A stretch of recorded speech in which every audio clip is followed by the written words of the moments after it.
नमस्कार मित्रों, मेरे स्पिरिचुअल कनेक्ट पे आप सभी लोगों का हार्दिक अभिनंदन है। मित्रों, जैसा कि आप सभी को पता है कि हमारे माननीय प्रधानमंत्री मोदी जी का जन्म दिवस 17 सितंबर को होता है। तो कल 17 सितंबर है। उनके जन्म दिवस के अवसर पे हम समस्त देशवासियों की तरफ से और पूरे विश्व में जो हमारे भारत देश के नागरिक हैं उनके तरफ से और पूरे विश्व के तरफ से हम उनको शुभकामना दे रहे हैं। स्वस्थ रहें, अच्छे रहें और भारत देश का नेतृत्व ही नहीं पूरे विश्व का नेतृत्व करें, क्योंकि ये उनके अंदर हुनर है।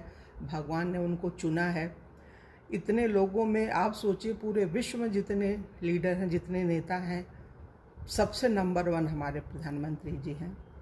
तो उनको तो विश्व गुरु बनना ही चाहिए। हमने बोला भी है कि इनके जन्म दिवस को, प्रधानमंत्री जी के जन्म दिवस को विश्व परिवार दिवस के रूप में मनाया जाए। पूरे विश्व को एक परिवार के रूप में हम मान करके एक दिन इन्हीं मोदी जी हमारे प्रधानमंत्री जो हैं इन्हीं के जन्म दिवस पे, क्योंकि शिक्षक दिवस मनाया जाता है तो हमारे ही देश के शिक्षक रहे हैं, तो उनके जन्म दिवस को हम लोग शिक्षक दिवस के रूप में मनाते हैं। तो विश्व गुरु भी हमारा भारत देश ही बनने वाला है।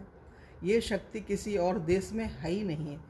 जो क्षमता हमारे देश के माननीय प्रधानमंत्री जी में, सभी लोग हैं हमारे यहाँ और भी हैं, उनकी जगह ले सकते हैं, लेकिन इस वर्तमान स्थिति अस्थिरता के माहौल में जो नेतृत्व माननीय मोदी जी दे सकते हैं शायद और कोई न दे सके। देखिए, हमें अच्छे और बहुत अच्छे में चुनाव करना है। तो अच्छे तो सभी हैं, बहुत सारे हैं, नेता हैं, अच्छे लगते हैं, हमें भी अच्छे लगते हैं, लेकिन मोदी जी की जगह आज लेने के लिए शायद मेरे मन में तो नहीं आता है कि कोई दूसरा उनकी जगह कोई ले सकता है। और फिर तेजस्वी की आयु भी नहीं देखी जाती है, वो बच्चा है या बूढ़ा है। 75 साल के भले हो रहे हैं, लेकिन उनके अंदर बहुत अभी ताकत है। कम से कम 100 वर्ष तक वो काम कर सकते हैं देश के लिए, और दीर्घायु हों, 100 वर्ष से ज़्यादा रहें और स्वस्थ रहें, काम करें।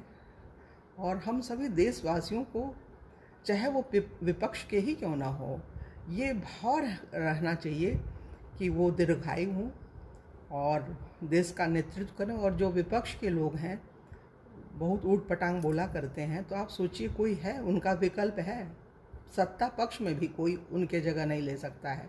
विपक्ष तो कहाँ चला गया है, गर्त में जा चुका है। विपक्ष के जो लीडर हैं उनको तो हम क्या बोलें, किस ढंग के हैं वो कहने में भी दुख होता है। बड़ी तकलीफ़ होती है कि अपना विपक्ष इतना कमज़ोर हो सकता है। इतने कमज़ोर व्यक्ति के हाथ में एलओपी है। एलओपी का क्या है, दायित्व होता है।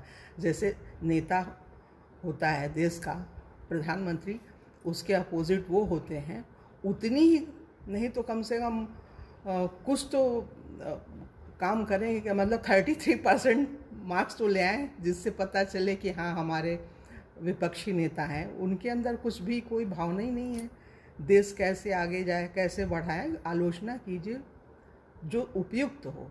आलोचना जो है वो होती है जो व्यक्ति के व्यक्तित्व के बारे में सही आकलन करके किया जाए। ये गलत सलत ढंग से नहीं कि किसी भी व्यक्ति को आप कुछ भी बोल देंगे। वो भी प्रधानमंत्री जी के लिए आप अपशब्द बोलते हो, उनकी माँ के लिए बोलते हो, ये क्या कौन सी बहादुरी है।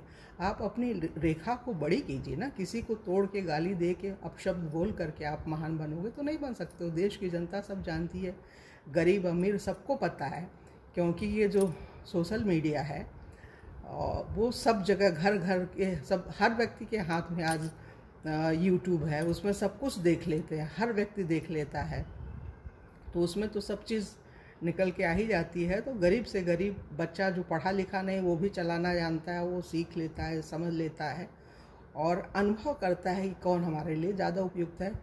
तो दो में कौन ज़्यादा उपयुक्त रहेगा। अभी तो कोई चांस ही नहीं लगता है कि बीजेपी के अलावा कोई दूसरा पार्टी का व्यक्ति नेतृत्व दे सकेगा। ऐसा तो मुझे तो नहीं लगता है कहीं, क्योंकि जो सिंबल है कमल, माँ लक्ष्मी का पुष्प है, तो वो कीचड़ में ही खिलता है। तो ये परिस्थिति इतनी दयनीय है कि भगवान ने चुना है भारतीय जनता पार्टी को और ये कमल का चिन्ह दिया है। चुनाव चिन्ह जो है कमल है, तो कोई नहीं, अभी दूर दूर तक तो कोई नहीं दिखता है। तो बोलने के लिए बहुत कुछ है, बोला जा सकता है और हर व्यक्ति बोले कुछ न कुछ वीडियो बनाए उनके उत्साहवर्धन में मोदी जी के, जिससे उनको अच्छा लगे कि हाँ पब्लिक और पब्लिक तो क्या, पब्लिक के लिए वो नहीं करते हैं, वो स्वांतः सुखाय तुलसी रघुनाथ गाथा, ये जो नेतृत्व दे रहे हैं, देश के सेवा कर रहे हैं, स्वतः स्वयं के लिए कर रहे हैं। हर व्यक्ति जो महान हुआ है अपने देश का, जो उद्योगपति है, देख लीजिए, 2 सगे भाई हैं, तो एक कहाँ गया, दूसरा कहाँ गया। तो भगवान जिसको चुनते हैं वो जगह देते हैं। मोदी जी को भगवान ने चुना है। अभी देश का नेतृत्व ऐसे ही कम से कम 10 वर्षों तक ऐसे ही करते रहें, स्वस्थ रहें, और देश को बहुत ज़रूरत है। बहुत सारे नेता हैं देश में, जगह ले सकते हैं, लेकिन ये काम नहीं कर सकते हैं। तो जो मोदी जी कर रहे हैं, हम अंत में मित्रों आप सभी लोगों को ये कहना चाहेंगे कि आप सभी लोग भगवान से प्रार्थना कीजिए, स्वस्थ रहें, दीर्घायु हों, और बहुत ज़रूरत है देश को मोदी जी की। विपक्षियों को भी है, देश तो अपना है ना, पक्ष हो, सत्ता पक्ष हो, विपक्ष हो, कोई भी हो, देश तो पूरा अपना ही है ना। और कितनी विषम परिस्थिति है, इस पूरे विश्व में युद्ध हो रहा है। इस अस्थिर माहौल में एक स्थिर मानसिकता का व्यक्ति ही नेतृत्व दे सकता है। वो सिर्फ और सिर्फ हमारे मोदी जी हैं, जो देश के विकास के लिए रात दिन काम करते हैं, और निर्भीक निडर लीडर हैं। निडर इसलिए हैं कि जो एक व्यक्ति के अंदर होना चाहिए, सेवा भाव, वो है, और ईमानदारी है।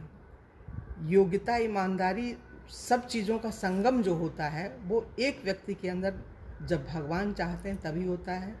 देखिए, नेता और अभिनेता ठोक पीट के नहीं बनाए जा सकते हैं।